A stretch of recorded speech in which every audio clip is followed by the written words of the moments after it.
Is it? Yeah. Yeah. There's also what's the other one? Everything sounds so soft in other languages, like hospital and Krankenhaus in Germany. Anywho, I think we might be live. You can Okay. check if you want on your It doesn't look like it phone. on mine, but No, doesn't look like it. Okay, let me quickly check on my end because it tells me we're live. oh yeah, okay, cool. Yes, it does. I just wanted to make sure that the audio on my thingy was muted and it's all good now. Oh, we are indeed. Yeah, I Yes. can see us. Hey, everybody. Hello. Hello. Welcome to Sign Global Track Feedback Stream. Long time no see, but here we are again. Let me quickly go back into my studio view here. Okay, so now I can see everything. Yeah, hi everybody. Business as usual. We are gonna listen to a few of your tracks, of your community tracks that you send in, and give you hopefully some useful advice. And of course, we have a guest as always. And this week, it's the lovely Krista Bourgeois. Hello, thanks for Hello. having me. Of course. Pleasure. And for those of you that don't know, it's not the coincidence that Krista is here today because we just filmed a very, very nice masterclass with her. So, yeah, maybe you want to introduce yourself and say a few words of what you do, maybe? Yeah, I'm Krista. I'm from the US, but I live in Berlin for a few more days, and then I move to the Netherlands next week.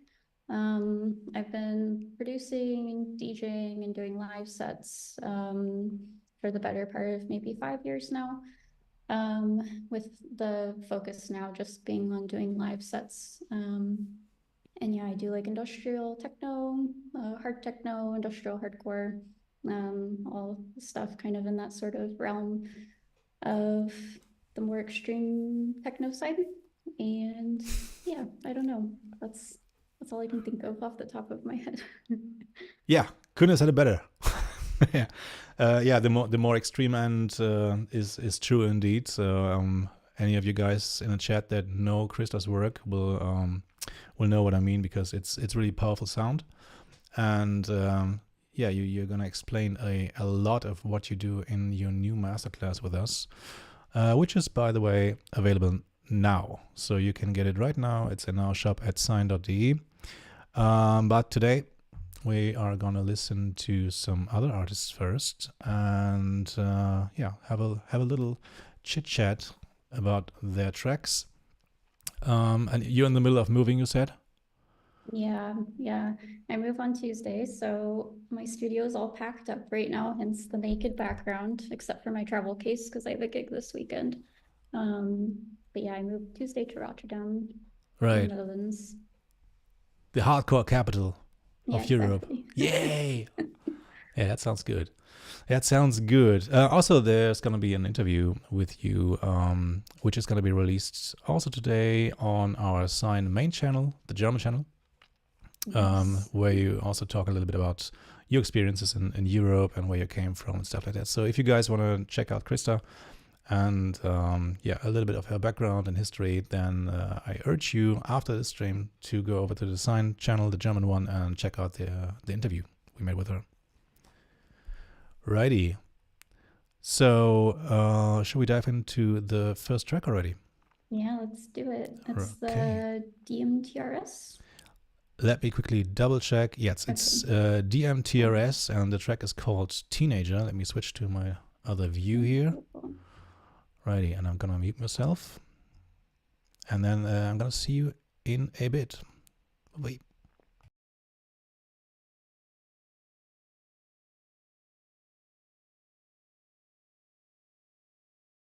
Nah, don't really feel like letting them into my life. Sometimes I just walk away.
Nice, nice, nice. Yeah, I like that one. It's got a nice groove to it. Yeah, it does. Yeah, as always, the first critique belongs to the guest. So Oh. take it away.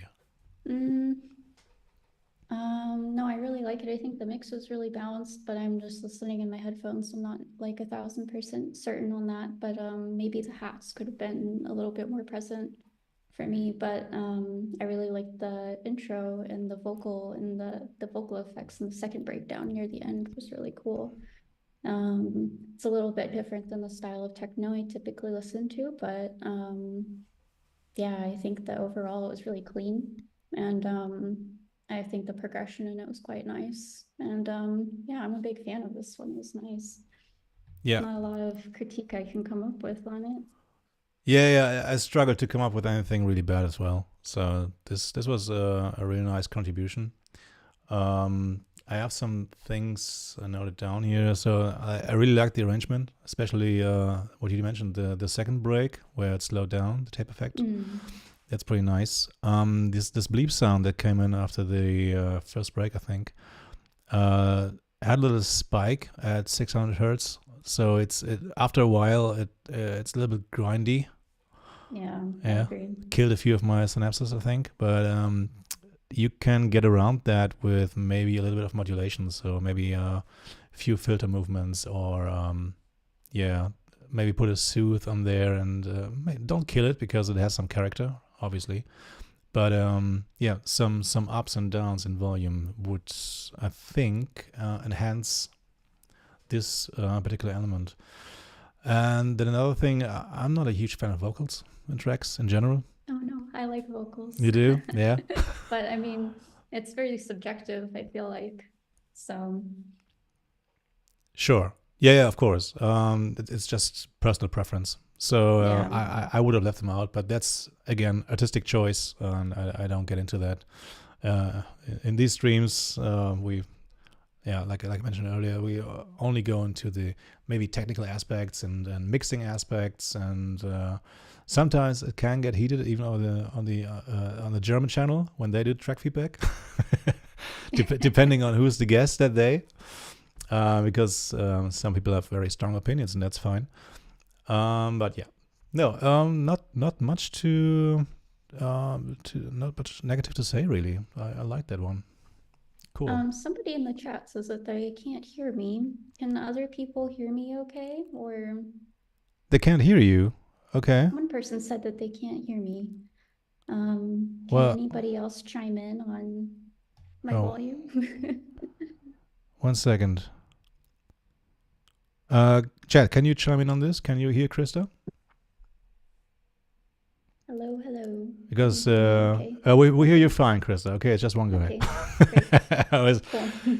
So turn up your speakers, guy, I guess. Yeah. Okay. First crisis of the evening avoided. Amazing. Okay. Awesome. Yeah, I mentioned in the beginning that you did a masterclass with us, and maybe we could take this chance also and look into a few of the snippets, because that's something I prepared here as well. Yeah, you're gonna see yourself on screen and talk. That's not awkward at all. Heck yeah, let's go. Let's go. Okay. Let's see. First, switch here. And then hit play here. By the way, this snippet is like 8 minutes long, but we're not going to watch the whole thing. Okay. The first big thing you need to consider when building your modular live set is if you want it to all be modular, like 100%, or if you want to include some outboard gear like sequencers, electron gear like their Digitone, Digitac type series, Octatrack, ABLETON push, or anything else. In the beginning, I couldn't decide if I wanted to do it 100% modular, but after some thinking, I realized I wanted to be able to include samples of things I made in ABLETON and from my existing tracks I made before I got into modular in my live sets. So in order to do this, I needed to include samplers. So then the next task was deciding how I wanted to divide the sampling duties versus the modular. And I think this can take a while to figure out, but everybody's process is going to be a little bit different. For me, I decided that I definitely wanted to do all of my kicks and some leads and some percussion in the samplers. That way I could have a lot of different variations in my live performances. That's where the Oscillator came in handy, because you can have infinite samples. I mean, as many as fits on an SD card, but basically infinite samples on it. And in each sample slot, you can load 10 samples. So you can switch between 10 different kick drums without even changing the preset, which I find really nice for my music, especially since it's very kick drum focused. So sorting out how I wanted to do my kick drums was definitely task number one, and I felt the Oscillator fit the bill for that. In the Octatrack, to switch between different tracks I found a little bit clunky, and was definitely a big issue I had with it in trying to make seamless transitions.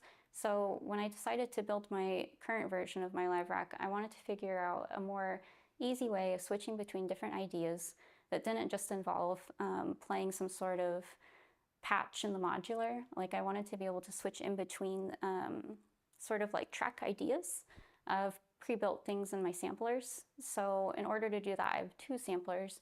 So I use them to sort of transition between one song to the next by having the same song loaded in both samplers at the same time, but different aspects of them. So the Bitbox typically will have longer loops and leads that I've made in ABLETON, and the Oscillator is more of like a one-shot machine. So I can switch between them by muting components of one and sort of switching the song to the next song in the other sampler while the first one is still playing, if that makes sense. It does indeed make sense, yeah. Can you hear me again? Can you hear me again? Yeah. Okay. Yeah, that indeed does make sense, because one of the main struggles with live performers, those of you guys who try to play live, is transitioning. And transitioning, I feel your pain with the Octatrack. Yeah. Yeah. I did misspeak though. The Oscillator only has 8 sample slots for each, or 8 zones for each sample slot. I don't know why I said 10 because I use it every day, but Right. there's 8. But still, it's a lot more flexibility. So yeah, it's a lot to keep track of. I mean, not even are you playing the live game, which is difficult on its own, but you're playing it on pro level, because everything that involves modular and different clock sources and all that kind of stuff is oh man, don't get me started. Yeah, it takes. I find it always very interesting the different approaches of artists who play live with modular gear, because everybody seems to have their own solution for problems, right? They come up with different stuff, and they do stuff that you never thought it would work in a million years, but for some reason for them it does. And I think that's kind of like the fun part, is because you can go any direction you want and come up with your own solutions. But I do think sometimes that leads to choice paralysis, because there's so many different routes you can go to solve the same problem. So yeah, that's where I think getting inspired by other people or being able to learn what other people are doing can be helpful to have like a jumping off point, which is kind of something that there's not a lot of people sharing how they do stuff like on a deep level online. So it's a lot of trial and error, I think, or staring at people's modular grids, trying to figure out what they're doing. yeah, good luck with that. Especially if you look at people like, I don't know, Colin Benders or stuff, with huge modular wall of sound, and you can't figure out where anything comes from in the first place. Especially the Octatrack thing got me, because you were digging up some bad memories for me. I love the Octatrack, don't get me wrong. I still have it here, and it's right in front of me. But but for live, especially the thing you mentioned with you have to switch between the MIDI tracks and the audio tracks, and for some reason that part of my brain doesn't work, because I don't know what it is. It's like them being on different pages just like feels like it's completely out of mind for me or something. Correct. I don't know. I like everything being just on the same like visual playing field, which is hard to find something that lets you do that though. So it is, I'm still waiting. Track is super nice. I love it. Yeah. It's amazing. I even like the kinda not super hi-fi sound quality on it. I think it gives Yeah, it a certain same. charm. There's some kind of natural compression happening when you go out of the main output, even if you don't use a compressor. There's something magic dust, fairy dust thingy happening.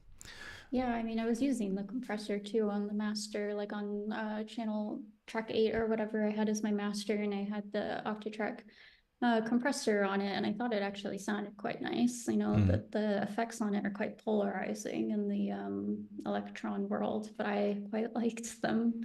But then having to go and change the thing I had was like trying to change the compressor settings in a live setting, like during sound check, and then you have to go change it on every single part in every single bank, and that's a lot. That is a nightmare.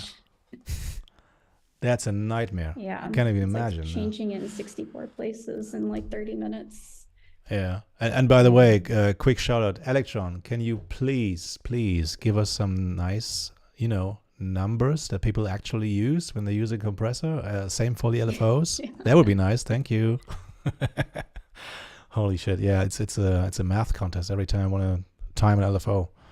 Yeah. I have to look up some schedules on some what's it called? I forgot. There's a website that does the math for you. Yeah, which is a whole ordeal. I feel like if you just want to get going with something, I don't really want to have to do that research. Yeah. But, It seems to me like that is the other part of the brain that you don't want to involve when you're making music, right? yeah, exactly. Alrighty. Okie doke. Let's have a listen to the next track maybe, which is from Jamie Law, and it's called Number 11. Let me quickly switch my thingy here, and then we're good to go. See you in a bit.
And we're back. We're back. Should I start this time? What was that? Should I start this time with the feedback? Should we do yeah, a go for it. back and forth ping pong That style? seems nice. Alrighty. Okay. First of all, very interesting sound design. I like the main sound a lot. I like all the growly. In Germany, we call it knarziger stuff. All the growly stuff, and it sounds really crisp. I think one thing I noticed is maybe put a shelf on at around 10K to make the heads a little bit less piercing, because there was some stuff happening at around, I don't know, 10, 11K or something, and heads don't really need that high of a frequency to shine. You can put them in their own window. Usually it's around maybe 2.5K until roughly 9.5, 10. It does sound a little bit muffled in without context when you listen to them solo, but when you listen to the whole mix, it's always almost an improvement, because we tend to fool ourselves into thinking we need all this high frequency content, when in fact we just don't. It's a matter of the mix and how they fit into the rest of a track. But I found them a little bit piercing. Another thing for the main sound, I would have found it nice if you filtered that one down a little bit in the main break, because it just kept on going through. And you need mountains and valleys to keep the listener engaged. So that would make the break was good. I liked the break, but it could be improved by just fiddling around with the main sound and letting it sink into the background a little bit. And other than that, very cool mini breaks. I like those as well. And the other thing is, I was waiting the whole time for an answer to that call sound. Let me call it call sound, call and request, right? Mm-hmm. I was waiting for an answer to that, because especially the last part, or the last third of the track, lends itself to introduce another element maybe. Doesn't have to be in your face, something that just comes along and plays off the main sound. But all in all, very nice groove. I like that one. Yeah, no, I agree. I like the main idea a lot. I think that maybe there's a couple of little spikes happening with the one little higher pitched sound. I don't really know what you would call it, but I like that sound a lot. And I see a lot of people are saying to tame the spikes, and I think it's cool. And I've had songs like that before, where especially if you put some sort of effects or distortion, you do get these big spikes. So just be careful when you do go, and if you decide that you're going to tame it a little bit, don't take too much away, because it does take away from the character. But also, when you go about making a track, I think it's really helpful to have some sort of spectrum analyzer on your master. I use ProQ3 from FabFilter just so that you can see if you are creating these spikes from the beginning, because it's a lot easier to fix them in the production process than later when you're trying to mix. So I think that's really helpful, and you can kind of see where you're missing elements, if there's any, a lot of people get the like smiley shape in their mix, so maybe then you can add stuff in the mid-range or wherever you have those gaps. And you can also see if you have something fell, if you have really highs going. I know. Are those your neighbors doing that was me. I know construction on my desk. Oh. Okay. And yeah, I think that the arrangement, maybe could have used some sort of new element, like Marc was saying near the end, or the second half of it, because it does get a little bit repetitive. And yeah, like you said, during the breakdown too, I agree, there should be some sort of filtering happening, maybe even throughout the track could be nice, just to give more movement to the main elements. But yeah, right. Overall, I think it's really cool. Extra tip, doesn't have to be a low pass, can be a high pass. That's something a few people do, and it's very, very effective as well if you want to put something in the background. I like a high pass. Same. Nothing like a good high pass. I got a high pass all day long. Yeah. I mean, whoever made that track, what's the name of the artist again? Let me quickly check. Jamie Law. So Mm. yeah, Jamie, the main sound, great sound design, but it's not I can listen to this 5 minutes in a row without change sound, because those sounds don't exist. Not really. So yeah, just a little bit more extra effort in this one, and it's a banger, I think. Agreed. Yeah, the chat seems to like it as well. I'm peeking into the chat every now and then. Yes, same. Good feedback. Very nice. Let's have another little snippet of your masterclass, maybe. Chat, by the way, if you want to look into the masterclass, just put a 1 in the chat. Let's try the YouTuber shit. Come on, let's put a 1 in the chat if you want to see more snippets of Krista's masterclass. Okay, Quinto, thumbs up. I take that as well. That's fine. Okay. No, I'm not gonna wait for this. This is too. No, well, there's a 1. Okay, 1 must suffice. Nah, let's just do it. This is not a democracy. This is authority. Okay, I'm gonna mute myself, and we're gonna have a listen and a watch of your snippet.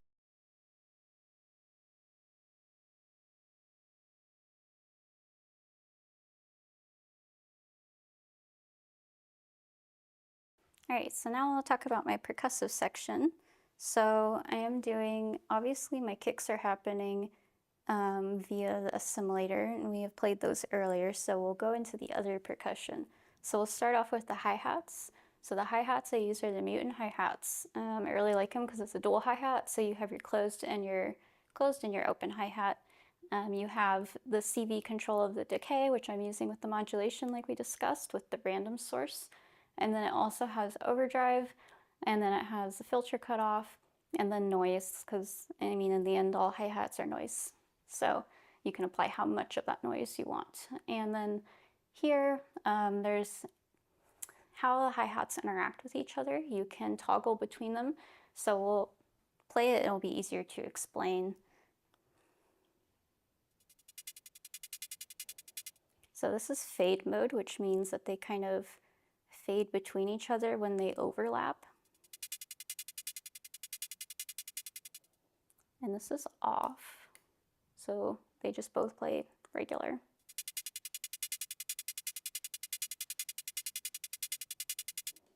I think this pattern might only be playing 1 hi-hat to begin with. Yeah, let's play one with 2 hi-hats.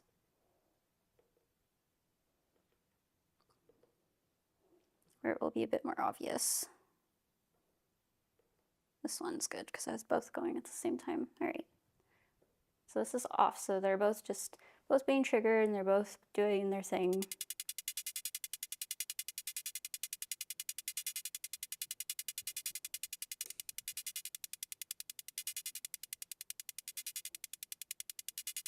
So in this top exclude mode, one is choking the other.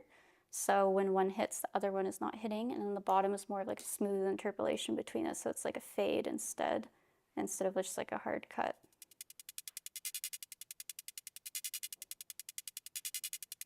So you can see this one's going 16th notes, and this one's just going bup, bup, bup. And then when they overlap, yeah, so they are overlapping, and it's doing that bup, bup, bup thing, even though they're both playing all the time.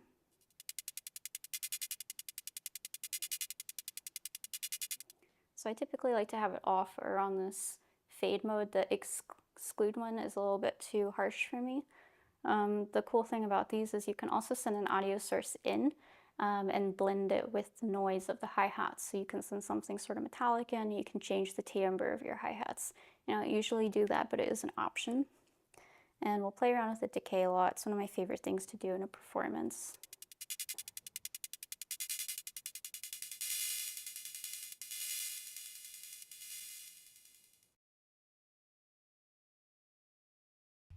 Nice one. The dreaded old hi-hats. Did you try a lot of hi-hat modules before you land at the mutant hats? Can you hear me? Yeah, I just had myself muted. No, I've only done one hi-hats. I did a lot of research on the hi-hat situation. And yeah, I like this one. Yeah. Yeah, I've been through, I don't know, maybe 5 or 6 of them already. Oh, wow. Yeah. For some reason, hi-hats is one of the hardest thing to pull off a modular because I mean you already have these dynamics that are all over the place, and then you have to rein them in. And hi-hats in particular are super hard to mix, I think. Yeah. Yeah, I went to I live right by, I guess I shouldn't say where I live, but I live near Schneidersladen in Berlin. So I went there and tried all of the hi-hat modules. Basically, they have all of them. So I just went and spent a couple days there before I made my decision. So it was quite nice A to be couple of able days, to not consecutive have to buy them all. consecutive days. You slept at Schneider's. Yeah, basically. Yeah, right. Cool. Yeah, the hi-hat thing. Right now, I'm having this. What's it called? The Shakmat one. Archer's Okay, Archer's yeah. Rig. That's a nice Yes. one. Yeah, that's one of the first modules actually that make me consider doing hi-hats live again because it's so versatile. Yeah, And that's nice. That's the new one that they just released, right? they did, yeah. It's like maybe Gotcha. 2 months old, something. Yeah, Yeah, I saw it at Super Booth. It looked cool. yeah, Yeah, I quite like the mutant hi-hats. I think that it fits really well in the mix, which, yeah, like you're saying, is quite hard.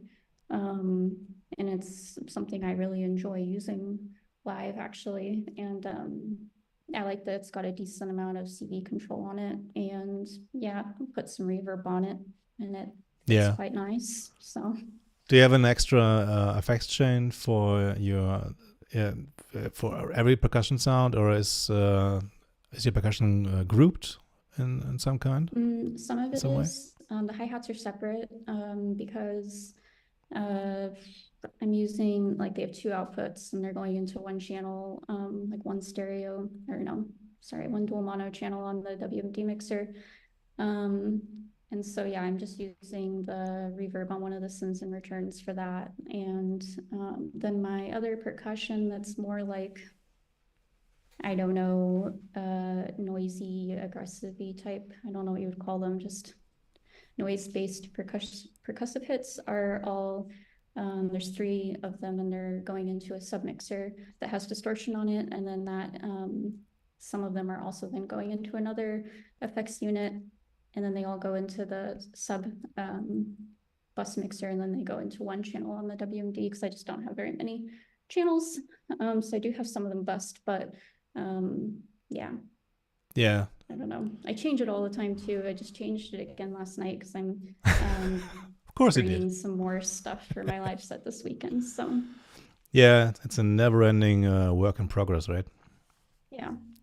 Changing up stuff all the time. By the way, guys and girls in the chat, this is also a topic, a very extensive topic in your masterclass, because we have a whole chapter, or maybe 2 or 3 chapters maybe, where you talk about your signal flow and mixing and all the good stuff. So you go into very much detail on also about what effects you're using, stuff like that. So Yeah. check this out.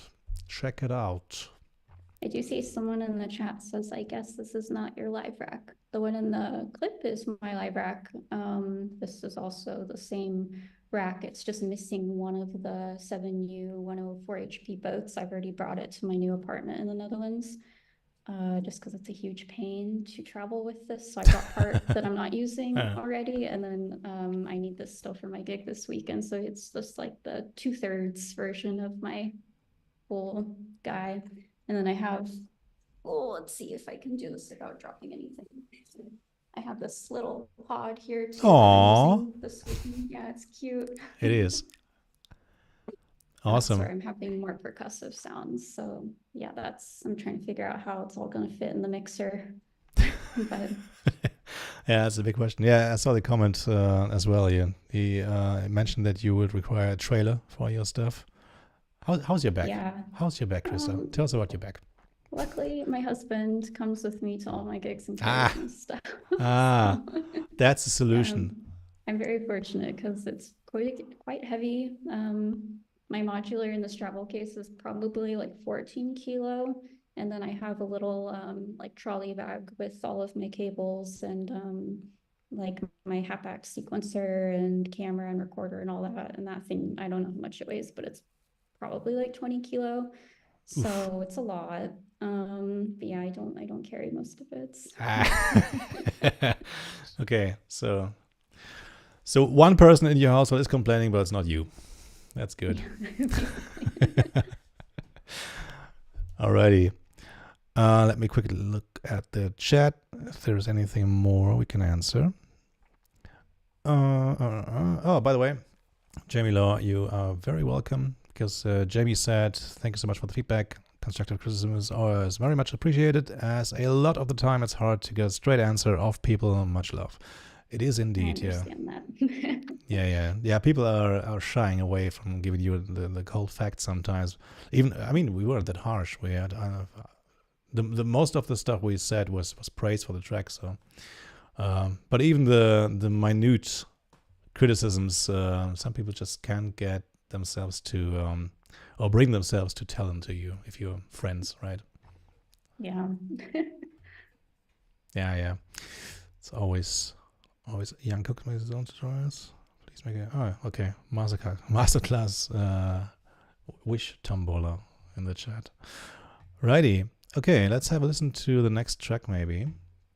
And this one is coming from Vanilla Vice. Holy shit. Vanilla Vice. Vanilla Ice? No? Nobody? Okay. Sorry. And it's called Interlude. Let's have a listen.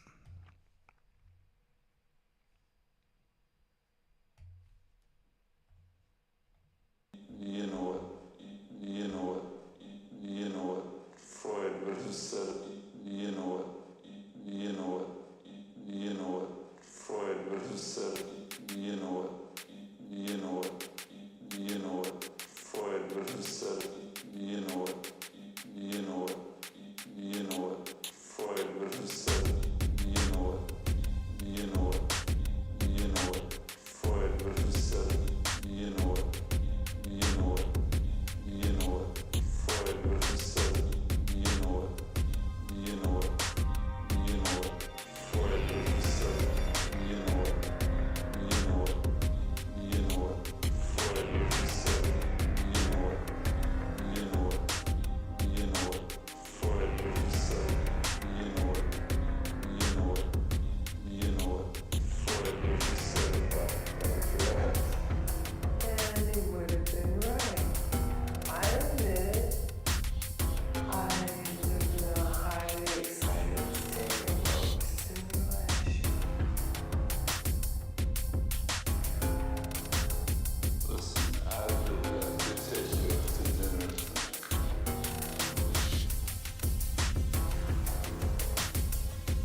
Says who?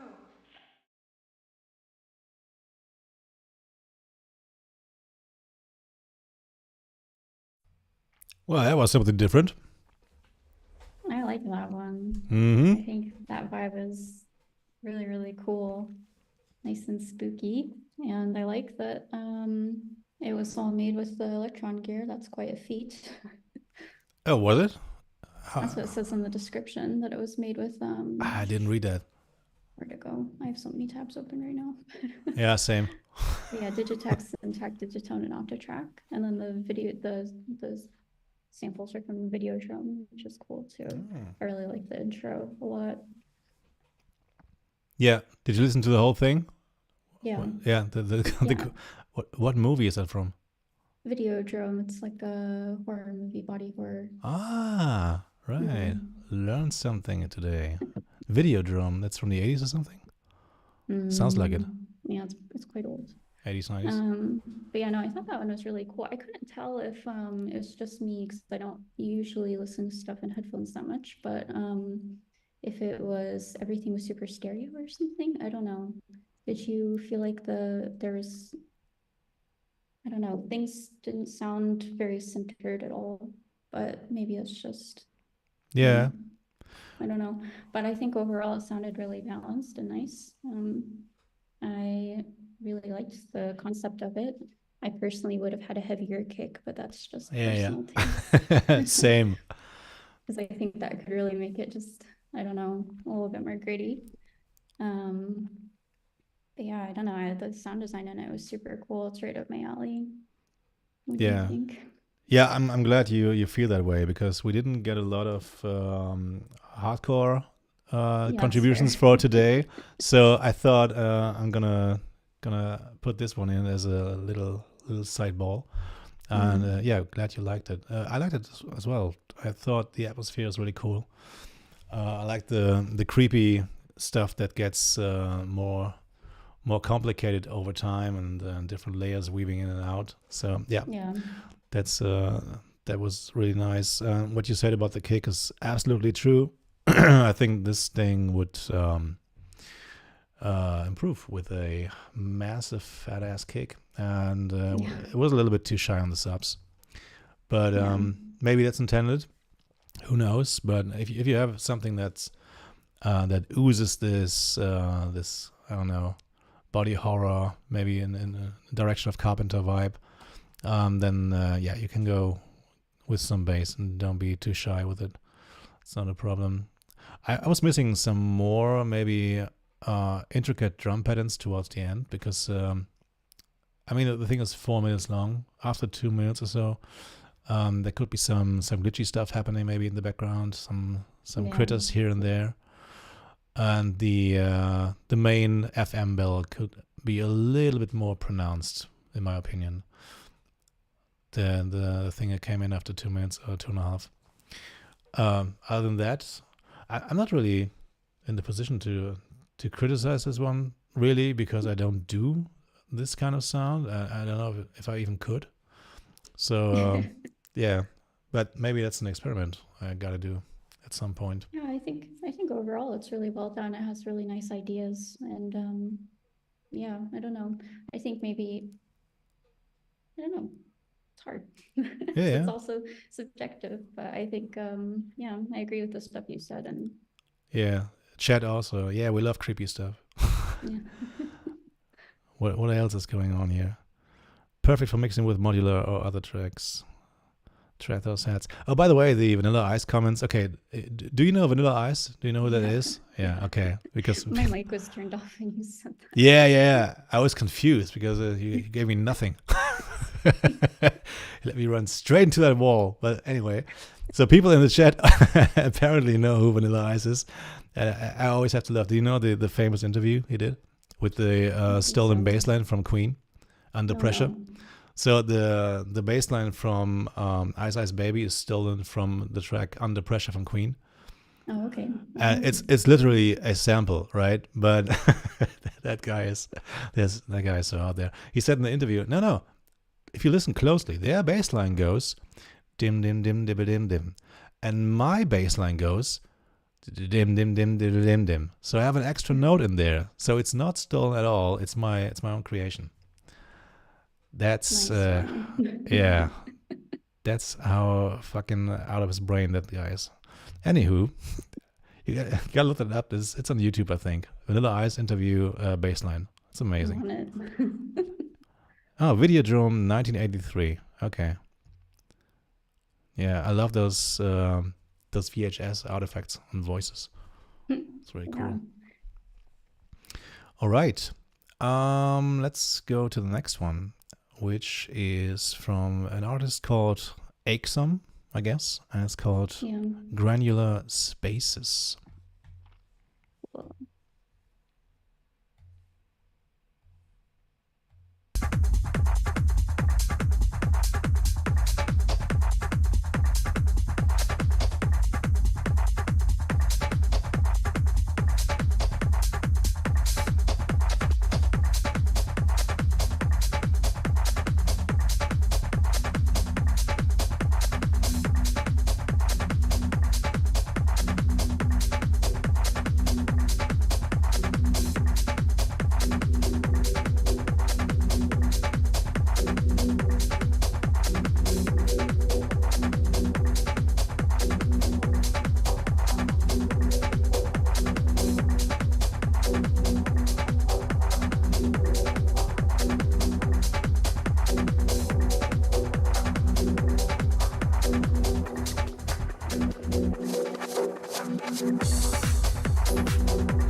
There we go.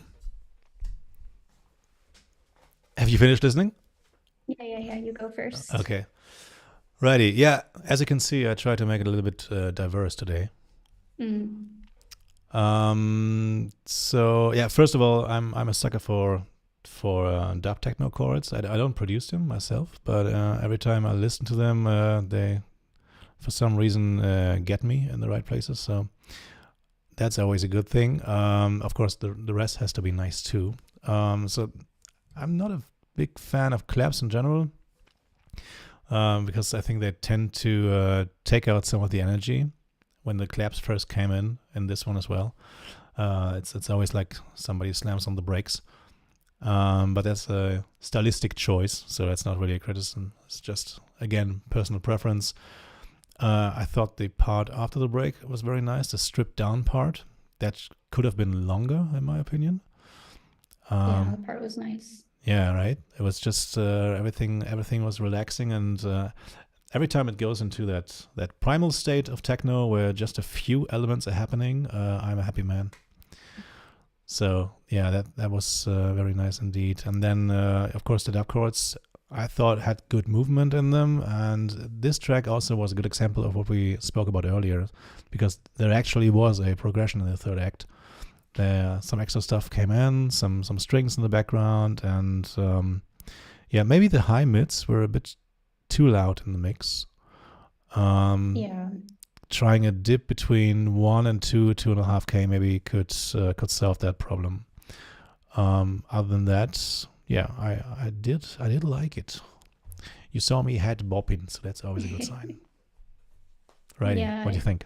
I used to be really into house music, and this was very housey to me. Mm-hmm. And I think that the vibe was really nice, and the progression also was really solid. I think near the end, maybe it got a little bit fatiguing to listen to, not because of the ideas or anything, but just because, like you're saying, the high mids were just like a little bit too much for me. And I think I would bring them down a bit, and balance the lows a little bit better, because they did kind of disappear throughout the song. That part after the breakdown where it's stripped back, that was nice, because there wasn't so much of those sounds kind of overlapping and competing for like the space, because your ears are gonna like pick up on those highs more, so your attention goes there. So it was kind of hard to ignore them after a while. And I was looking in the chat, and a couple people were saying they thought the hats were too loud. And it's like once you hear it, it's kind of hard to like tune them out. But I thought that Yeah, overall yeah. it produced I really had the same nicely. effect. Once you read it, oh shit, yeah, they are too loud, indeed. Yeah, but I think, yeah, it's produced super nicely, and sound design is really good. It's not my typical cup of tea, but I can see this being a really effective track in a club if just the mix down is a little bit more balanced. Yeah. Yeah, yeah. It also reminded me of, like you said, like house tracks of not the early 2000s, but maybe 2004, 2005, and yeah, the tail end of the tribal house, and then going into this this dub chord phase, and yeah, where Yeah. house tried to reinvent itself. Again, there was a vocal in there, but I mean, it's a free country. You can do what you want. Sure, put your vocals in there. But in this case, I think it was warranted because it fits. Yeah. Yeah. It really has this old school vibe. Mm. Righty. Yes, well done. Well done. Good sir, or better. What was the artist again? Let me see. It was Aesome. Could be either or. Who knows? Maybe let's have another quick excursion into your incredible masterclass. Shall we? Okay. Okay. Let me switch. The thing is, behind the scenes, guys, if you see me staring into some direction, seem far away, it's because I have like a shit ton of tabs open here, and I try to find my way around them. So that's the explanation.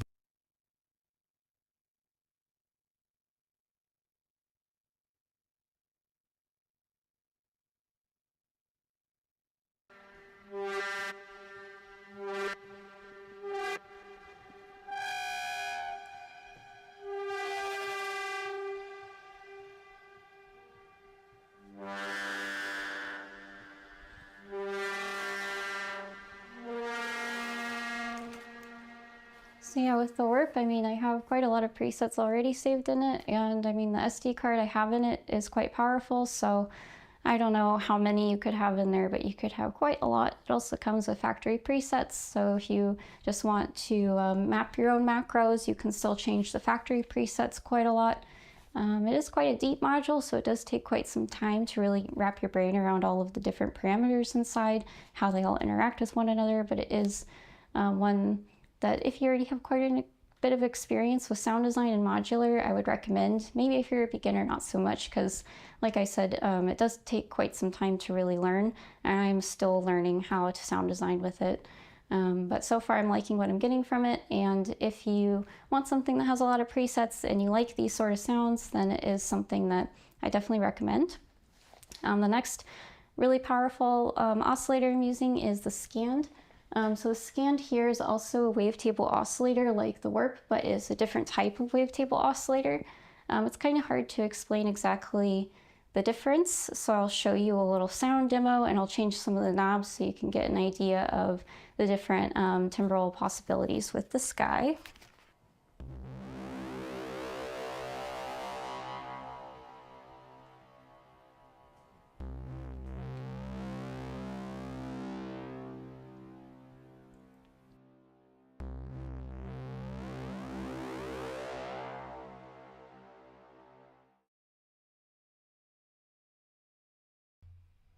That is one cool sounding oscillator, the Scanned.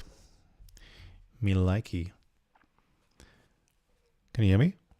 Yeah. Okay, I was perfect. just unmuting myself. Right.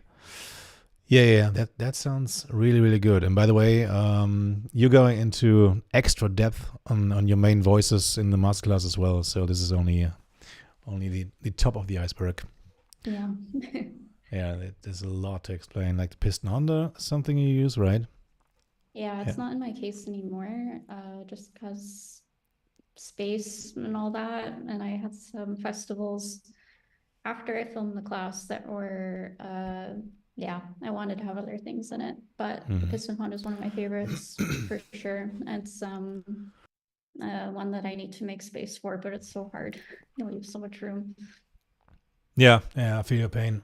Every time I try to switch out some of my modules, I mean, I've reached a point where HP is getting important. Yeah. Yeah, and sometimes it's really a struggle, because then you have something like that's my main offender right there, the Odessa, because it's That's huge, yeah. fucking huge. That thing takes up so much space, but it isn't ashamed of it. But there's nothing else that sounds like it, so has to stay. Yeah. Has to stay. Yeah. By the way, we got some questions in the chat earlier about your huge kick-ass kicks and how you make them. I mean, this is also something you cover in the masterclass, but maybe you want to say a few words about this. I mean, yeah, I don't really go over how I make my kicks in the masterclass, but I do them in Ableton. So a lot of people always ask me what kick modules I recommend, and I don't recommend any because I don't make them in the modular. So I'm sure there's a way that you can make some nice ones, but the issue is that with like the style of kicks I make, you need so many effects to make them sound the way that I want them to sound that you would need a massive, like a whole bottom boat of that, I feel like, just to make the kicks. Because in Ableton, I will have multiple layers, and each layer will have like maybe 15, 20 effects on it, and then bus effects and all that. So for me, it just makes more sense to do it in Ableton. Yeah, that sounds excessive. Yeah, it's just a lot. It is something though that, even though I say this now, I do want to get some modules to experiment with making some of the layers in the modular and then recording them into Ableton. That is something I do sometimes. But yeah, the core is still done probably mostly in Ableton because there's just effects in there that I can't really find in modules like clippers and stuff. I know there are some modules that do that, but yeah, not quite the same as the like vast array of plugins you have. Yeah. In the DAW, and the kicks are really important to me. So yeah, absolutely get where you're coming from, because especially if you're playing live and you rely on the power of your kicks and also the rest of your mix down, you don't experiment on stage, is what I'm trying to say. no, right? So not with the kicks. not with the kicks, not with the main carrying element that makes or breaks a night.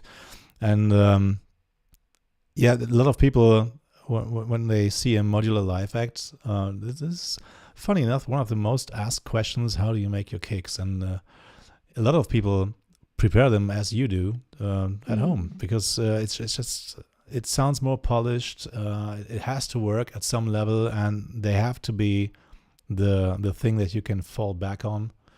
Yeah, and exactly. you just know they work, right? So yeah, I mean, it's like the core of my sound is like the low end, so having that dialed in ahead of time is really important. And yeah, I mean, like we're saying, HP is precious, so having like a whole crazy thing just to do kicks live from multiple standpoints doesn't really make sense. But yeah, also like a lot of people that I looked up to for doing like harder hardware-based stuff, I'll do the same. They make their kicks in Ableton, so I was like, all right, I am on the right track with this concept, because I've thought about it, like, should I be doing it in the modular? But then I realized that would just be and even then, I mean, unreasonable. chances are, even if you create this huge boat just for kicks, chances are they're not recreatable every time exactly the same every night, because that's the nature of modular, right? You bump one knob and you're fucked. So yeah, I can totally see why these are prepared. And also your kicks have a lot of how would I call that? I don't know. It's a lot of crunchiness happening, a lot of tail and phasing out and fading out and sizzling on top. So yeah, there's a lot of effort that went into the sound design on these, I imagine. Yeah, and I like to have sort of like for each of my projects and the hapbacks, like a progression with the words, the samples that the assimilator is going to trigger words next. hard. Yeah, so that the kicks have sort of a nice progression that makes sense if I'm going to move through them in like a sequential order in my set. Because I do have like an array of, like, it's a range of like hard techno to hardcore in my sets. So yeah, I want to be able to have more control over being able to progress in between the genres a little bit. Yeah, just having control, I think, Right. is important. By the way, you sold me on the Hapax, so thanks for costing me $1,000. Yeah, it's an expensive sequencer, but I love it. I mean, there's a bit of a learning curve, or at least like getting like what's the word? Like the movements, like getting used to navigating it live. And it Right. takes a little bit of time. The user interface, yeah. Yeah. But it's not too bad or anything. It's when I first bought it, they didn't have some of the functionality that makes it really easy to perform with now. So now is a good time to have it because they rolled out so many nice updates on it. But I'm a big fan of Scorp. Nice. Yeah, I'm not afraid of getting into this because once you mastered the hell of a Roland JD 1080 or something, nothing else can shock you on this planet. So, in terms of menu diving, and it seems quite intuitive. Yeah, I mean, there's not much menu diving at all. It's just getting Right. quick with transitioning and how you want to set it up too, because it's another one of those things where you can set it up so many different ways. So it's like figuring out how you want it to control everything. It took me the longest. Yeah. So. Are you also one of those people? Because that problem was one of the biggest I had in the beginning. I tried to do everything in rec, and it just doesn't work. It just doesn't work. Yeah. Sometimes you have to delegate some really important tasks to outside the rec, which is what you did with the Hapax. And I ended up the same road because you have to travel with like 3 7U cases right next to each other. Just isn't practical. That's the struggle. I mean, before I was using the Hapax, I was using the Octatrack, so it's like the same amount of size, but I feel like you get way more. I mean, they're not the same. They're not comparable because one's a sampler and one's not. But in terms of sequencing, though, you get a lot more mileage out of the Hapax. So for me, it was worth it. I've been through a few sequencers, so I don't know. Now I've landed on the biggest of them. I was hesitant to go the very large sequencer route, but now here I am, and I here you it are. makes sense. So Hapax and you, best friends forever now. Yeah, I was wondering why you didn't use the CV gate outputs on the back, but then you explained the whole Ethernet thing, and okay, that makes sense. Cool. If you guys don't know what we're talking about, you can watch it in the masterclass. There's a whole section on sequences. Very, very interesting. Yes. Cool. All about the MIDI. All about the MIDI. Do we have some tracks left? We do, I think, right? Yes. Okay, let's go to Felix Fransen, and the track is called Judy. Is that the one you have as number 5 as well? Okay.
And we're back. Back at it again. You finished, Krista, as well? Yeah. Okay. You want to start? Sure. Sure. No, I really like this one. And I think that it sounded really clean, but somebody said they think that there should be more mids. Yeah, maybe. I think that I don't know, like the lower mids, maybe there wasn't as much, but also I think that tends to like lend to like the cleaner sound, but it kind of had that dip going on. So I don't know, maybe something could have been added to add some more interest too, because it's a little bit repetitive after some time, but I also really like how hypnotic it is because of that. I think this would be a really nice tool track, even though it's a little bit more melodic. I really like the lead. I think that was quite nice. And the ear candy also with the panning. I think that was a really good choice. But yes, I think maybe another element could be nice to, change things up a little bit. But I do think it had a really nice progression, especially the middle part of the track. I think that was a nice like escalation. Overall, it's hard to come up with any critique because I think it was really well done. Here. High praise. Yeah, I tend to agree. The whole thing was very nicely produced as well. I thought the low end was nicely mixed. I didn't really miss anything in the low mids because I think for this particular track it's fine. Yeah. Sometimes you want those more round 808ish kind of atmospheres. And I think it fit the rest of the track, so I didn't have anything to complain in terms of mixing in the low mids. I thought it could use some dirtiness all around, maybe even a subtle overdrive or saturation on the master. I think people are shy sometimes to try stuff like that because they think they fuck up their sound, but in reality it just enhances certain harmonics if you don't overdo it. So it can really fatten things up, and especially for a track like this where everything happens or a lot of stuff happens in the low end, it could the track could benefit from this. And what you said with the melody, I agree. I'm not much of a melody guy really, but this 2-3 note thing is really the Frankfurt Cocoon School from 2005 or something. I can get down with that. I like that. Yeah. I like the shuffle on the hats. I think more people should discover that there's a groove pool in Ableton because there is. Or maybe Ableton should make it easier to make it more approachable, right? Because the groove pool is something tends to requires a degree from you. You have to adjust in 3 different places, and then you still don't know what you did. Yeah. But certainly suddenly it sounds okay, and you think, okay, just leave it there, don't touch it. All right, maybe save it as a preset. But yeah, groove pool is something that really needs some work because we're all used to have just a swing button on everything. But maybe that's the reason why a lot of the stuff sounds so staccato and machine-like at the moment, which is also a good thing in its own merit because there's a time and place for everything. But I found it refreshing to hear the shuffle in this. And overall, I also thought that the track could benefit from being a bit shorter.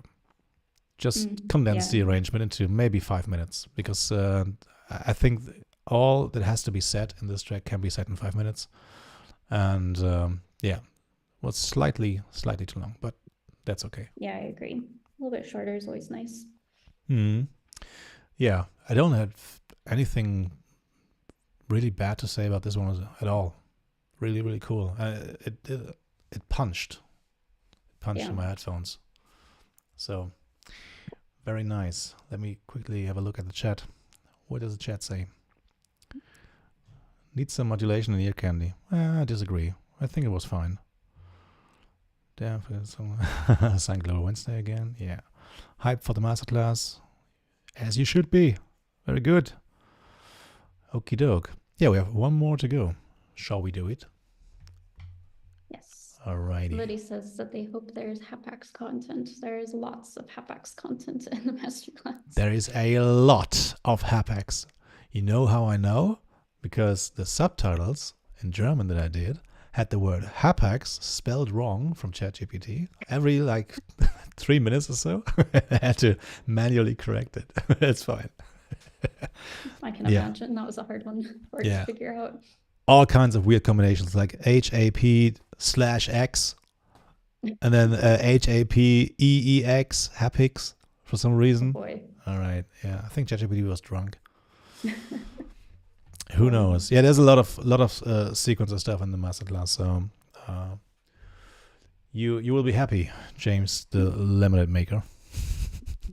James, the lemonade maker. That I always have to think of these emails we made when we were 14, and then and then continued and kept using them until we started getting jobs. And you'd like a Super Smasher 420 or something at hotmail.com. Weird. Okie doke. Let's go to the last track, and this is from an artist called Pressure, and the track is called Chrome Lungs.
Holy shit. Okay. So you gotta know, by the way, little preamble. When I pick these tracks, I just skip into the track because I don't want to listen to it beforehand in full, so I have a fresh opinion on these. I like the groove of this for some reason. So yeah, interesting how it turned out. This is the chat. Chat is having very much. They're very opinionated on this one as well. Is this Hurricane? Polarizing. It is. Is this Hurricane Milton? This is more Kunst. Yes, it is indeed. Could have been more movement or something. Yeah. Yeah. You want to start? Sure.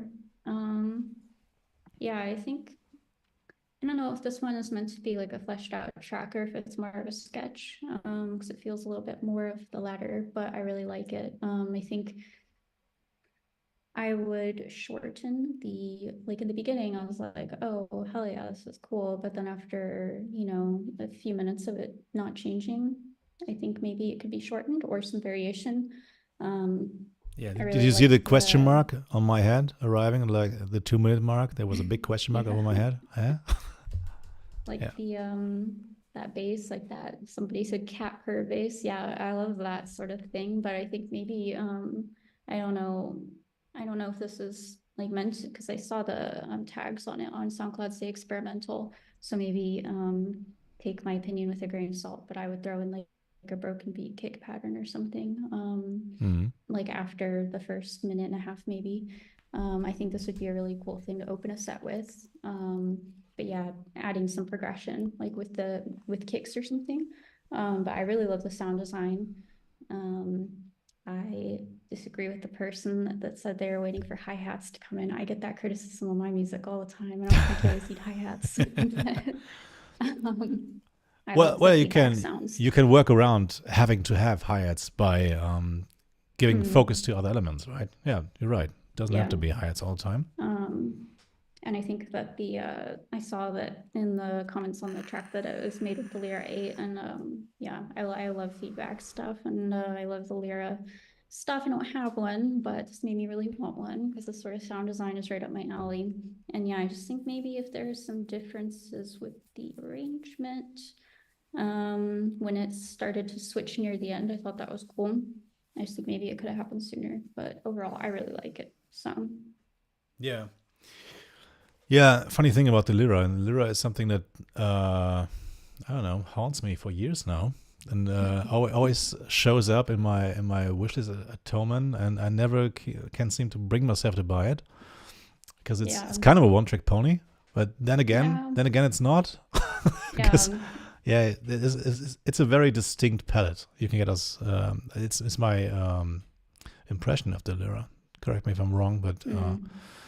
Yeah, that's what I think it is, and it's just too huge to justify buying it and then having it in the studio because, that's what put me off too. Space I try not to buy stuff that doesn't fit in my rack. So, yeah. Space is a premium. Yeah. I thought it was somebody wrote Blixer Bargeld in the chat. Yeah, it's very Einstürzende Neubauten, very very artsy. And I thought it was just the right amount of noise for the first 1.5-2 minutes, but then something should happen. And I agree. I think it would be nice to have a broken kick drum pattern or something. And also I think what it wanted to achieve, and that's my interpretation, there wasn't enough sub in there. Right? It was too MIDI. The whole thing. I also think with the tails on the I don't know, that bassy sound, I think they could have gone out just like a tiny bit longer, like rung out a tiny bit longer before the next like little rhythmic, like it's sort of like a call and response thing was happening, and I think it could have gone like filled up that gap a little bit more. But, that's also a good cool, one. Though. And I get the vibe they're going for, and I like it. Yeah. I still don't hate the track. No, it's I don't hate it. Oh, that tastes interesting. No, I thought it was good, but that's always in the eye of the beholder, right? because, Mm. as I said, this is very artsy, so it has to be, I think, also viewed as Kunst, as we say in German. Righty. Agreed.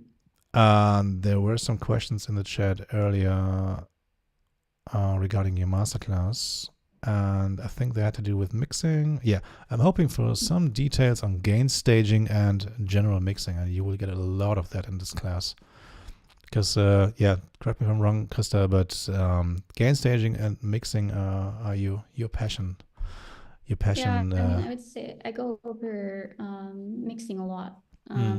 Gain staging is something I'm still struggling with too, but I Right. talk about that as well. It's like the hard thing with modular, I feel like.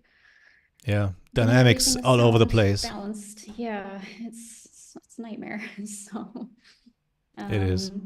yeah, I mean, since the masterclass, actually, I've gotten the stimming instant mastering chain that I'm using. I was going in to talk to you Granular about 6. this topic Yeah. because I Cool. wanted to recommend. Yeah, I wanted to recommend you either check out the stimming the Yeah. ICM or the Auto Boom. Do you have it? Yes, Oh, yes. nice one. Yeah, so Another happy Martin customer. Martin Stimming. yeah, I met him at Super Booth and I was convinced. So Yeah. I ordered it shortly after. Which day? Friday? Saturday? Because we were there as well. And I remember that Martin was Oh, yeah, we saw each super. other. Oh, yeah, we did. Fuck, yeah, we did. Forgot about that. Sorry. I'm so sorry. I spoke to so many No, people it's there. fine. It was a long weekend. I thought it was the day we met, right? And then there was also the day that Martin was, I think, a little bit hungover from the day before. So he was, yeah.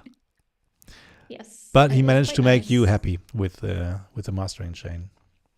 Yeah, I've been researching mastering like solutions for quite some time, just like nonstop, because I had some gigs where just like frustrated with the peaks, and if you don't have like a competent sound engineer or just want it all at the club, which sometimes happens, it's like you're kind of on your own, so you need to control as much Yeah. as you can. So I finally bit the bullet and bought this very expensive compressor, and so far I really like it. So Yeah. it's been very helpful in my live set. Awesome. So you did gig with it already. Oh yeah. It's been to all my gigs this summer. I got it. Yeah, I think June, like the beginning of June. So it's been through the whole summer with me. So it's been around. Awesome. It's made its path, and yeah, so far I have not returned it, so it's staying. Yeah, that sounds great. I'm always happy when fellow artists are happy with a new piece of gear they discover that makes their life easier on stage. Because that's one of the main struggles. I always wondered why in this industry nobody seems to take care of the end of chain business, because that's a major complaint all electronic artists have. Yeah. How should I get the same level as the guy before me on CJ 2000s that are over the top in the red every time when Every you time, arrive? yeah. Every fucking time. This, yeah, you can put your It's clap. wild when you're like the headliner. Hey, if you ain't go on and if you ain't redlining, you ain't headlining, right? That's a magic word. Ugh. yeah, so it's nice because the mastering chain has a lot of extra gain because yeah, I mean, you can't push it a whole lot without it sounding, bad in various areas of your chain. So having Yeah. it just at the end where you boost it is nice. I still haven't even gotten near like over 12 o'clock really. I haven't needed it in a live context, so it's nice. Yeah, I'm really glad that people like Martin took over this very, very abandoned niche and Yes. put out something really, really worthwhile. I'm keen to check it out. I think I'm gonna check out the 500 series version of this one, because there's Okay, nice. there's also a 500. Yeah. Yeah. Right. There's another question. Do you mix between DJing and your modular rack? If so, how do you keep balance of levels? First time here, can we ask? Yes, of course you can ask questions. Sure. That's why I read them out loud. So, do you mix between DJing and your modular rack? No, I quit DJing like almost 2 years ago now, and I just kind of made a hard cut to doing live sets overnight, really. I played my first one, and yeah, I texted my agent afterwards and said I don't want to DJ anymore. So then I just switched to doing live sets. Because it makes me a lot happier to do, even though it's highly stressful. So yes, I don't have advice on that, but yeah, I'm just a live artist now. I don't plan on DJing again, so. Right. Awesome. Yeah, it's always great to hear when something reignites the passion in oneself, Yeah. right? Yeah. Cool. Which end of chain compressor do you use? Or we just covered that. Right now it's the instant mastering chain, most expensive compressor. most But it is very portable. But I So can't I tell justify it myself. to myself. Yeah, it didn't Yeah. hurt at all because No, I was using the Messer by Cosmotronic, and it is also a nice option for compressing into chain.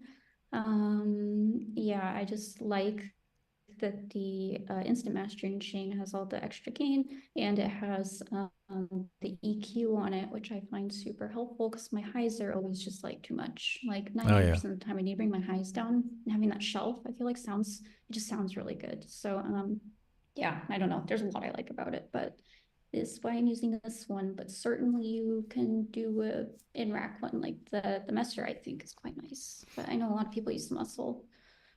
yeah, muscle, messer, scalpel is another one you can use. Oh yeah, yeah, Yeah, the whole WMD range basically. yeah.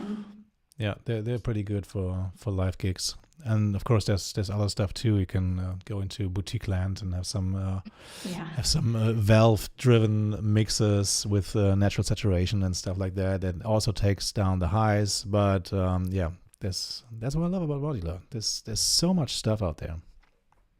Yeah, I know a lot of people, because I've spent like months researching interchain stuff before I bought the mastering chain. I know a lot of people use just like full-on rack mount compressors that they bring with them to gigs. And I find that to be insane. But I understand though, because you get a lot of bang for your buck with rack mount stuff. I did that one time, exactly one time, a 19-inch Elysia Expressor. Never again, because that shit is, I mean, it sounded good, but yeah. I've heard people like that one a lot. Yeah, but you're scared all the time because you have all the usual suspects with a bottle of vodka coming over to you. Yeah, and then you're fucked. But it is what it is. Yeah, I always have mad respect for people that bring half the studio onto stage. I've seen that too, and like, yep. I mean, it's always been playing locally in Berlin, and I'm like, yeah, how would you manage that if you're touring? Because I'm out of space for bringing this modular on the plane. There would be no room to be bringing rack mount gear. Yeah, shouldn't. Yeah, that's another thing, right? The travel restrictions when you. Yeah. Well, yeah, modular and live playing is a topic that is a source of never-ending joy. And, of course, it's adventurous. But that's also something that you cover in your masterclass, which I didn't mention at all this evening, right? I didn't mention it once. So there's nobody who doesn't know about it now. Anyway, Krista, was it really, really a pleasure to have you here? Thank you. It's nice. Absolute great evening with some very interesting music. So yeah, thank you for sending in your tracks, everybody. It was nice to listen to some stuff I don't normally listen to. So I hope it was helpful at all, our feedback. Yeah, according to the chat, it was indeed. Yeah, people seem to be very pleased with your opinions. Yeah. So yeah, hopefully we're gonna have you back at some point, and then with a few more weeks in advance, we can tell people to send in harder stuff because. It was a little bit short notice for people to know that you were on. So, next time, hopefully with more tracks that are right up your alley. And, that's pretty much it. Thank you again. Thank you. Have a great time in Rotterdam. Oh, thanks. And I'm excited. Yeah, I can imagine. There's a nice club there, by the way. It's called Toffler. You know that one? Oh, yeah, I've heard of it. I haven't been, though. That's amazing, yeah. I played there once, and the thing is, at the beginning of the evening, they have a movable DJ booth, so It's like a Oh, tunnel, right? And the mhm. DJ booth, when the doors open at 10 or something, it's in the middle of the room. And then the more people get in the club, they drive it back, so the club gets larger. Okay, Yeah, it's pretty that's cool. super cool. Yeah, check it out. It's really cool. Righty. That being said, thanks again and have a nice evening. All of you in the chat as well. And we're going to see you next time, I think in 3 weeks. And my guest then will be, if I'm not mistaken, Lidval.